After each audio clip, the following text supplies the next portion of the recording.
Sinakripisyo ni Elma alang-alang kay Gabin, viral.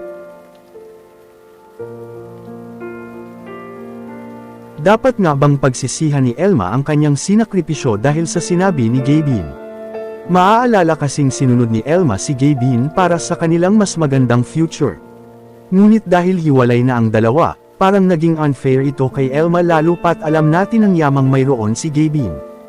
Totoo nga kaya na ayaw lang talaga ipag-alaw ni Gabin ang sarili nitong pera kung sakaling maging mag-asawa sila ni Gabin. Kung tutuusin, hindi naman lingid sa publiko ang marangyang lifestyle na madalas makita sa kanilang mga vlog. Ilan sa mga ipinapakita nilang luho ay mga sasakyan na ang halaga ay maaring umaabot sa humigit kumulang 900,000 hanggang mahigit 2 million, depende sa modelo.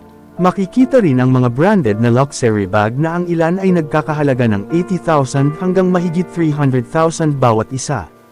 Hindi rin mawawala ang mga mamahaling gadget tulad ng mga flagship smartphone na nasa 70,000 hanggang 120,000. Pati mga high-end na laptop na maaaring umaabot sa 100,000 pataas. Dagdag pa riyan ang kanilang mga out-of-town at out-of-the-country trips, na maaaring gumastos ng 50,000 hanggang mahigit 200,000 bawat biyahe. Dahil dito, hindi rin maiwasang ng ilang netizens na magtanong kung bakit tila si Elma pa ang kailangan magsakripisyo ng sarili niyang career. Ano nga bang isinakripisyo ni Elma alang-alang kay Gabin? Matatandaang na ang career na tinahak noon ni Elma ay ang pagiging public school teacher. Nag-resign umano ito sa pagiging guro dahil sinabi ni Gabin na siya na bahala kay Elma. Kaya naman haka-haka ng iba ay isinakripisyo ni Elma ang kanyang tinapos para lang kay Gabin. Mababasa ang komento ng netizen ukol rito. Sayang yung trabaho ni Elma noon, teacher pa naman siya noon pinag-resign lang ni Gabin kasi sabi niya siya na raw bahala tapos ganito nangyari.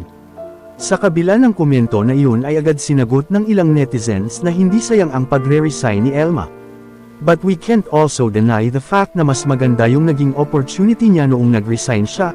Teachers have so much plates on there, to be honest. Sabi naman ni Ma'am Elma hindi daw pinilit ni Gabin, nagbukas lang din yung maraming opportunities for her kaya siya na din nag-decide to resign and no regret look at her successful, pero sabi naman niya anytime pwede siya bumalik. Bakit naging sayang kahit kailan niya gustuhin pwede siya magturo, at mas malaki yung kinikita niya kaysa sa pagtuturo. Sabi nga nila pag natapos ang era ng pag-vlog nila meron silang trabaho na babalikan. Gayunpaman, ang mga pahayag na ito ay batay lamang sa mga komento at usap-usapan ng netizens. Wala namang inilabas na opisyal na pahayag sina Elma o Gabin na nakukumpirma sa eksaktong dahilan ng kanyang pag-alis sa pagtuturo.